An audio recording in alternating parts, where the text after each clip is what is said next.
6 साल की बेटी का बलात्कार होगा दिल्ली में, इतने छोटे छोटे से पैर बचे थे, जला दी थी चिता पे। यूपी तो सेफ है। यूपी सेफ है? क्यों? हाथरस विदेश में, पाकिस्तान में, उन्नाव पाकिस्तान में है, मुरादाबाद से 13 साल की लड़की को अगवा करा था बीजेपी के बूथ अध्यक्ष ने, क्या वो पाकिस्तान में है? ले दे के आप भी पाकिस्तान पहुंच जा रही हैं। नहीं, क्यों पहुंचने क्या बात है? जब इन्हें ज्यादा प्रेम हो रहा इन बातों से, क्या वो देश में नहीं है क्या? जिन्होंने 2 शब्द उनके लिए नहीं बोले जो किसान शहीद हो गए, जिन्होंने 2 शब्द उसके लिए नहीं बोले जब ये आंदोलन चालू हुआ, जिन्होंने 2 शब्द एक बेटी के लिए नहीं बोले, जिन्होंने 2 शब्द किसानों के लिए नहीं, इन्हें तो बोलना भी नहीं चाहिए, बोलती भी लिहाज ना रही है। 1000 रुपए 2000 का कॉमर्शियल सिलेंडर होगा, बोली सी मरती रही। बात इनकी जनता वेट कर रही है कि आम है यूपी में, आशीर्वाद लेने जाएंगे। हाँ इन्हें देंगे, तो जनता बैठी हुई है, देखते रहो तुम, इन्हें कितना बढ़िया आशीर्वाद मिल रहा, बागपत में कितना बढ़िया मिल रहा, मेरठ में भी, बिजौली गांव में कितना बढ़िया आशीर्वाद मिला था योगी आदित्यनाथ जी को। सब होगा आहिस्ता आहिस्ता, सारे काम होगा। पाकिस्तान डरता है, पाकिस्तान पहले तुम बिरयानी खा के आ जाओ, फिर टीवी पे दिखा दो पाकिस्तान डरता, फिर क्यों नहीं? अब कहाँ गए वे लाला, अब कहाँ गया वो 56 इंच का सीना? क्या आपसे पहले देश के प्रधानमंत्री नहीं हुए? क्या आपसे पहले देश की आजादी नहीं हुई? क्या आपसे पहले युद्ध नहीं जीते? कहाँ चले गए थे तुम जब किसान आंदोलन चल रहा था, इतने लोगों पे डंडे पिल रहे थे? कहाँ चले गए थे तुम जब 700-800 किसानों की शहादत हुई थी? कहाँ चले गए थे 4 दिन पहले जो हरियाणा की महिलाओं के ऊपर एक कैंटर चढ़ा दिया, 3 महिलाएं उसमें वो हो गई? कहाँ चले गए थे? बिजनेस कर रहे थे, बिजनेस कर रहे थे तो आप भी बिजनेस करो, इस राजनीति में ज्यादा टांग ना घुसेड़ो। नमस्कार, मैं दानिश संसार और आप देख रहे हैं पीआरबी। बुलंदशहर इस्माइलपुर गांव में मौजूद है, जो कि पूनम पंडित का गांव है, और यहां पे हमारे साथ बातचीत करने के लिए पूनम पंडित है। कांग्रेस में शामिल हुई थी, हमने उस वक्त भी इंटरव्यू किया था, और जो उपचुनाव का जो नतीजा सामने आ रहा है, कांग्रेस पहले से जो मुकाबले में बहुत अच्छा प्रदर्शन रहा कांग्रेस का इन तमाम मुद्दे पे, और जिस तरीके से यूपी चुनाव पे जिन्ना की एंट्री हो गई है उस पर भी इनसे बातचीत करेंगे। क्या कहेंगे सबसे पहले कांग्रेस का जो परफॉर्मेंस रहा, 7 सीटों पर आगे चल रही है, कई जगह जीत दर्ज कर चुकी है। लोग समझ रहे समस्या, और उन्हें ये भी पता कि देश हित में कौन सी पार्टी है। देश हित में जो छोटी छोटी राज्य पार्टी है वो एक अलग चीज़ है, उनकी एक अलग भूमिका, लेकिन जो पूरे देश को जोड़ करके पूरे देश में सेकुलरिज्म जो बेहतर कर सकती है, सभी को पता, जो किसानों को सम्मान दे सकती, जो पहले भी दिया। किसानों के कर्जे पहले भी माफ़ हुए हैं कांग्रेस के ज़माने में, किसानों के कर्जे आगे भी माफ़ होंगे। ठीक, शिक्षा, इंदिरा गांधी जी ने महिलाओं को इतनी ताकत इतनी शक्ति प्रदान करी थी, उसी नीतियों पर प्रियंका जी चल रही, तो इसलिए बेहतर परफॉर्मेंस तो होनी ही है। लेकिन क्या लगता है यूपी चुनाव में जिस तरीके से हिंदू मुसलमान किया जा रहा है, जिस तरीके से जिन्ना की एंट्री, विपक्ष की बड़ी पार्टी अखिलेश यादव है, उनको जिन्ना प्रेमी घोषित कर दिया, तो क्या कहेंगे? देखो, आप भी टुकड़े टुकड़े गैंग से ही माने जाते हैं। हमें भी टुकड़े टुकड़े गैंग बतावे, किसानों को खालिस्तानी बतावे, पाकिस्तानी बतावे हैं, या आतंकवादी बतावे हैं, और तुम्हारा ये क्या नाम है, ये नए नए चेहरे आ रहे हैं उन्हें कुछ बतावे। तो अब पूरे देश में बस यही बचे हुए हैं जो देश हित में, जो देश प्रेमी है। क्या इन्हीं के अंदर सारी वो है देश भक्ति, देश प्रेम, और दुनिया पागल है। जिन्होंने देश आज़ाद करवाया वे मूर्ख थे क्या इनकी नज़रों में? दूसरी बात, जब जब किसानों के हित में या जनता के हित में कोई आंदोलन खड़ा हुआ है, जब जब आरएसएस के जो प्रमुख होते हैं, उन्होंने ना, जो आरएसएस जिन्होंने गठित करी थी, उन्होंने हमेशा विरोध करा जनता का। और आपको एक बात, ये मनुष्य मृत्यु को लागू करना चाह रहे हैं, संविधान को मान्यता ना मिले, इन्होंने इस चीज़ को भी बहुत बढ़ाया। आरएसएस के लोगों ने जब मान्यता मिल गई थी बाबा साहब के संविधान को, क्योंकि वो सर्व समाज के लिए था, सर्व धर्मों के लिए था, ठीक है, तो वो लागू हो गया। मनुष्य मृत्यु औरत को पीड़ित करने के लिए, औरत को दबाने के लिए थी, इसलिए उसको मान्यता नहीं मिली। इन्होंने तो तब भी बवाल करे कि मनुष्य मृत्यु लागू करो, मनुष्य मृत्यु लागू करो। तो ये ही प्रेमी है क्या, और नहीं है क्या? बताओ। आप जिन्ना प्रेमी हैं क्या? सुन लीजिए, मैं देश प्रेमी हूँ, पहली बात। दूसरी बात, मैं देश हित में हूँ, लेकिन मानो बाद में आदमी का दिमाग कैसा हो जावे, कैसा नहीं हो जाता, उसके लिए आप थोड़ी कुछ मानो। अब सभी लोगों ने मिल करके क्या बोलते हैं, देश की आज़ादी में लड़ाई लड़ी थी। अब बाद में कोई खराब हो जावे ना, इसमें आपकी गलती ना मेरी गलती, ना देश की गलती, ना देश की जनता की गलती, ठीक है। बाकी मैं देश प्रेमी हूँ। इन्हें इतने ये नाम लेते हैं स्मृति ईरानी विरानी, इनके पता नहीं कितने इंटरव्यू हाल लग रहे। जब कोरोना काल आया, जब क्यों ना बोली, जब एक बेटी का बलात्कार हुआ, जब क्यों ना बोली ये महिला, अब बोलते हुए ना शर्म ना आ रही है? कैसे पहले से महिला सुरक्षित अच्छे से घूम रही हैं पूरे यूपी में, कहीं कोई दिक्कत नहीं है, पहले सुरक्षित नहीं थी। अच्छा, सारा सिस्टम दिल्ली में बैठा हुआ, पूरे देश की आईबी इंटेलिजेंस पे ये फलाना ढिकना सब दिल्ली में है। 6 साल की बेटी का बलात्कार होगा दिल्ली में, इतने छोटे छोटे से पैर बचे थे, जला दी थी चिता पे। यूपी तो सेफ है। यूपी सेफ है? क्यों? हाथरस विदेश में, पाकिस्तान में, उन्नाव पाकिस्तान में है, मुरादाबाद से 13 साल की लड़की को अगवा करा था बीजेपी के बूथ अध्यक्ष ने, क्या वो पाकिस्तान में है? ले दे के आप भी पाकिस्तान पहुंच जा रहे नहीं, क्यों पूछने क्या बात है? जब इन्हें ज्यादा प्रेम हो रहा इन बातों से, क्या वो देश में नहीं है क्या? ये मुरादाबाद देश में नहीं है, उन्नाव नहीं है, बरेली नहीं है, हाथरस नहीं है, बताइए ये देश में नहीं है क्या? ये बता दो। स्मृति ईरानी फिर किस बुनियाद पे ये बात? किस बात पे? ऐसी महिला को तो बोलना भी नहीं चाहिए जो बलात्कार हुए लड़कियों के साथ खड़ी नहीं रही, जिन्होंने 2 शब्द उनके लिए नहीं बोले जो किसान शहीद हो गए, जिन्होंने 2 शब्द उसके लिए नहीं बोले जब ये आंदोलन चालू हुआ, जिन्होंने 2 शब्द एक बेटी के लिए नहीं बोले, जिन्होंने 2 शब्द किसानों के लिए नहीं, तो बोलना भी नहीं चाहिए। बोलती भी लिहाज ना रही है। 1000 रुपए 2000 का कॉमर्शियल सिलेंडर होगा, बोली स्मृति ईरानी नहीं बोली ना, तो इन्हें बोलना चाहिए। क्यों विरोध करती थी? अब की बता जब शू हो गए भाई इनकी सरकार में, उसकी बता 2000 का कॉमर्शियल होगा सिलेंडर, पता है नहीं पता? तो आय भी तो बड़ी होगी ना। आय कितनी आय बढ़ी? इधर घुमा के कैमरा देख, सारे मजदूर तबके के आदमी, जितनी मजदूरी मिलती थी वही मजदूरी मिलती है, लेकिन अब किसान मजदूर नहीं बुलाता क्योंकि उसकी फसल नहीं बिकती, तो वो मजदूर बुला के मजदूरी क्या करवावेगा बता। चलिए, योगी जी का तो एक अपना प्रभाव है यूपी में, लेकिन स्मृति ईरानी हो गए, कई तमाम बड़े बड़े चेहरे अगर यूपी आते हैं, अमित शाह जैसे चनक के आते हैं, तो प्रभाव तो पड़ जाएगा इस बार।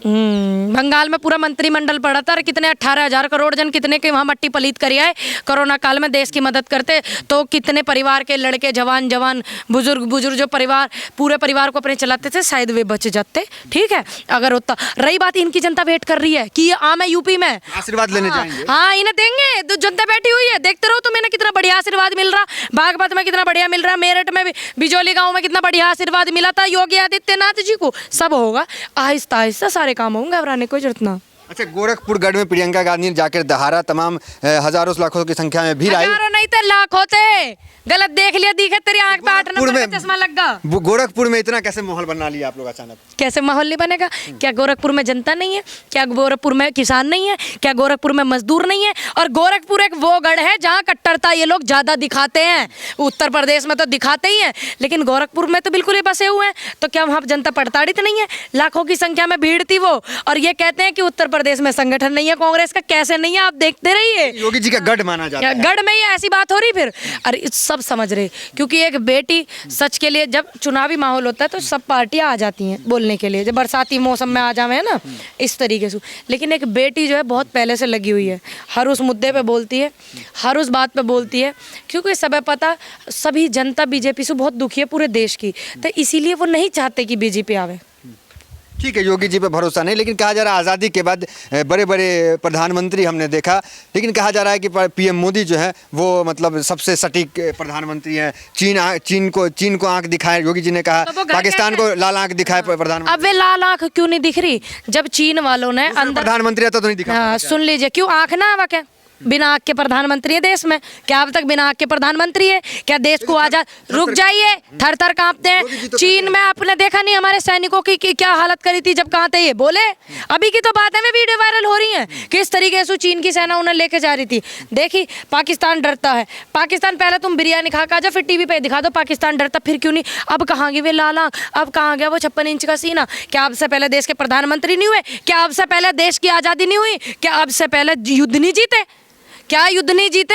ये बता, पाकिस्तान से युद्ध लड़ा था हमारे उन्होंने जवानों ने, तो उसका क्रेडिट जवानों को मिला। हाँ, कि भाई हाँ हमारे देश की सेना ने जीता है ना। यहाँ उल्टा जुगाड़ पानी, यहाँ तो युद्ध जीत के आवे, शहीद होवे किसानों के बच्चे, शहीद होवे जवानों के बालक, और क्रेडिट ले ले मोदी जी, धन्यवाद आपने यू वो करवा दिया और वो करवा दिया, वहाँ जीत गया, वहाँ यू होगा, वहाँ यू होगा। ठीक, पहले भी नहीं जीत, फर्क इतना था। पहले मौन प्रधानमंत्री थे, अभी तो बोलते हैं, काफी अच्छा भाषण देते हैं। बोलने से क्या हो रहा? कर्म भी तो वो होने चाहिए।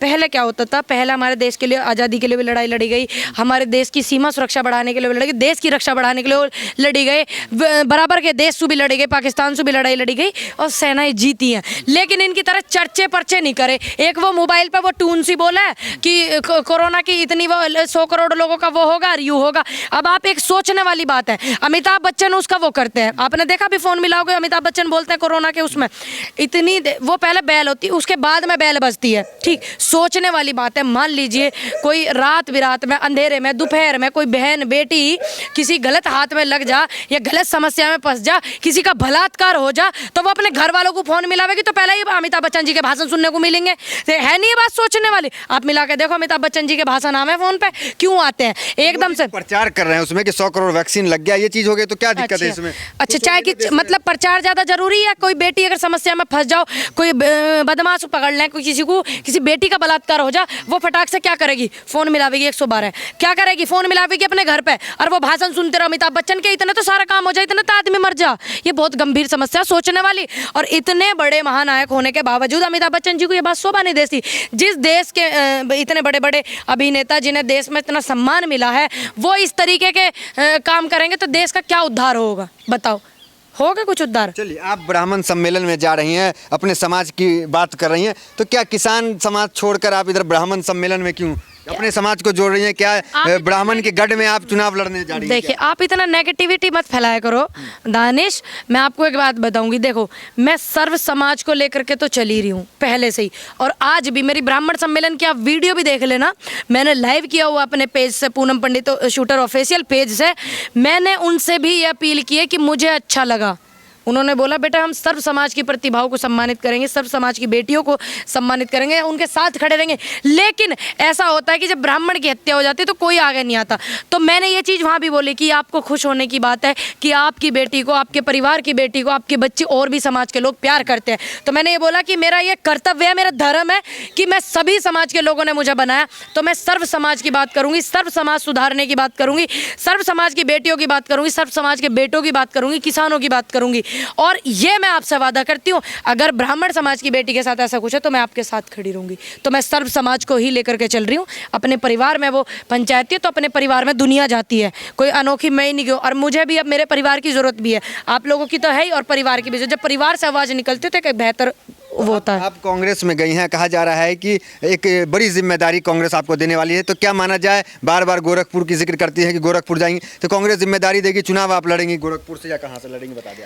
पता ना भैया भविष्य के घर में क्या है, लेकिन मेरी दिली इच्छा बिल्कुल भी चुनाव लड़ने के लिए, मैंने जो है क्या बोलते हैं आगे भी हाथ जोड़े रिक्वेस्ट करी कि मैंने कहा चुनाव मैं नहीं लड़ना चाहती, बाकी जो आदेश आएंगे उसका हमें इंतज़ार है, हम आदेश का इंतज़ार करते हैं प्रियंका गांधी जी के, और प्रदेश अध्यक्ष हैं हमारे लल्लू जी, उनके आदेश का अभी इंतजार करते हैं। अगर कुछ इस तरीके का माहौल बनता है तो हम उनके सामने कुछ अपनी बेहतर की जरूरत होगी चुनाव लड़ने की कांग्रेस को, तो आप लड़ेंगे? सीधा सवाल। देखिए, मेरी ज़रूरत है ना सिर्फ एक सीट को नहीं है, जितना मुझे पता है, मुझे अच्छे से पता है कि मेरी ज़रूरत मेरी एक विधानसभा सीट को नहीं है, मेरी ज़रूरत पूरी कांग्रेस को है, मेरी ज़रूरत पूरे प्रदेश को है।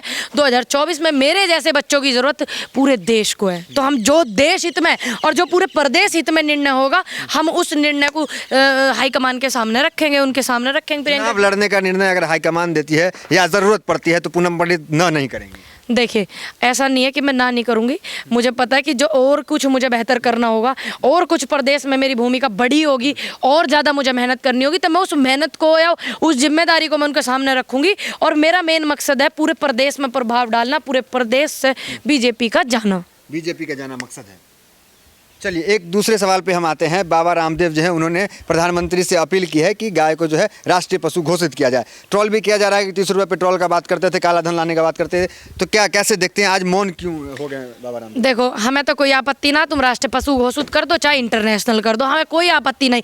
लेकिन तुम्हारे भाषण ने सुनने से पहले बाबा तुमसे हम ये पूछना चाह रहे, तुम्हारे मुँह में अब तक दही जम गई थी जब बेटी का बलात्कार हुआ था? सिलेंडर इतना महंगा हो रहा, तेल इतना महंगा हो रहा, तुम्हारी आँखें नहीं खुल रही है क्या? मुझे लग रहा है एक जो थी वो भी बिल्कुल नहीं दिख रहा, आप उसको देख नहीं पा रहे। मुझे बड़े दुख की बात है कि आप मुझसे उम्र में इतने बड़े हैं और मुझे आपके लिए ऐसे शब्द कहने पड़े। कहाँ चले गए थे तुम जब किसान आंदोलन चल रहा था, इतने लोगों पे डंडे पिल रहे थे? कहाँ चले गए थे तुम जब 700-800 किसानों की शहादत हुई थी? कहाँ चले गए थे 4 दिन पहले जो हरियाणा की महिलाओं के ऊपर एक कैंटर चढ़ा दिया, 3 महिलाएं उसमें वो हो गई? कहाँ चले गए थे? बिजनेस कर रहे थे, बिजनेस कर रहे थे तो आप भी बिजनेस करो, इस राजनीति में ज्यादा टांग ना घुसेड़ो, वरना हम भूल जाएंगे और उस बात को याद रखेंगे कि किसकी थी वो सलवार जिसको पहनकर आप गए थे। अच्छा, आंदोलन में ये चीजें तो होते रहते हैं, आप इस चीज पुरानी चीज को क्यों बार बार कोट करती हैं? क्यों करनी नहीं चाहिए, पुरानी चीज़ भी उठानी चाहिए। मतलब ये 1947 से आज़ादी से पहले की चीज़ उठा सकते हैं, ये क्या बोलते हैं जिन्ना को उठा सकते हैं, ये पाकिस्तान को उठा सकते हैं, और ये सोनिया गांधी राहुल गांधी इनको उठा सकते हैं, ये राम मंदिर उठा सकते हैं। हम इनकी कुछ दिन साल पुरानी बात नहीं उठा सकते, कैसी बात कर रहे हो आप? ये उस जमाने की बात उठा सकते नई हैं? पहचान तो देश को दी ना, योगा को इंटरनेशनल फेम किसी ने दिया है तो बाबा रामदेव जी ने दिया है, तो इस चीज को बाबा रामदेव से भी बहुत बढ़िया बढ़िया वे हैं हमारे देश में, ठीक है। बशर्ते इतना वे बेचारे नॉर्मल परिवार से हैं, उनके पास इतने विज्ञापनों के लिए पैसे नहीं, उनके पास उद्योगपतियों की इतनी वो नहीं, उनके पास सरकारी जेट सुरक्षा नहीं, ठीक है। हमारे एक भाई सिद्धार्थ हैगे, बढ़िया योगा टीचर हैं, उत्तराखंड में ही रहते हैं, बहुत सारे हमारे पास ऐसे हैगे, ठीक है। ऐसा नहीं है कि पतंजलि तो इस्तेमाल करती हैं? नहीं, मैं पतंजलि इस्तेमाल नहीं करती और ना आप करें, आप वो इस्तेमाल। ये क्यों आप अपील कर रहे हैं इस तरीके का? नहीं, मैं अपील इसलिए कर रही हूँ, आप अपने आप ही जितने पतंजलि में वे प्रोडक्ट हैं वे सारे हमारे किसानों के ही जा रहे और ये अपने लेवल चिपका रहे। आप अपने प्रोडक्ट अपने आप इस्तेमाल करें, ऐसे ऐसे लोगों को ना देवें। क्यों? बाबा रामदेव जी दूध निकाल के घी निकाल रहे हैं देसी गाय का, बाबा रामदेव जी निकाल रहे हैं। बाबा रामदेव जी का बाहर से लाते हैं कई। पहाड़ पे घी दूध घी पहाड़ पे ही हो रही है, पहाड़ पे डेयरी खुल रही है, डेयरी खुल रही है, वहाँ गाय बंध रही, भैंस बंध रही, या उपले गोबर के वो जो अमेजोन पे बिके 13 रुपया का, ले ले मेरे यहाँ से 1 रुपया का बिका है, ले जा बते रहेंगे यहाँ। तो ये बाबा रामदेव जी की आपकी वो सारी चीज़ें अपनी हैं, आप अपनी चीज़ों को खुद इस्तेमाल करें। बाबा बस लेवल चिपकाते हैं और बेच देते हैं। शहद कितना उनका पास था वो आपको भी पता, मुझे भी पता। चलिए, तो ये और बहुत सारी चीज़ें हैं देश की, और बहुत सारी कंपनियां देश में, और बतेरी हैं, क्यों टेंशन की बात है?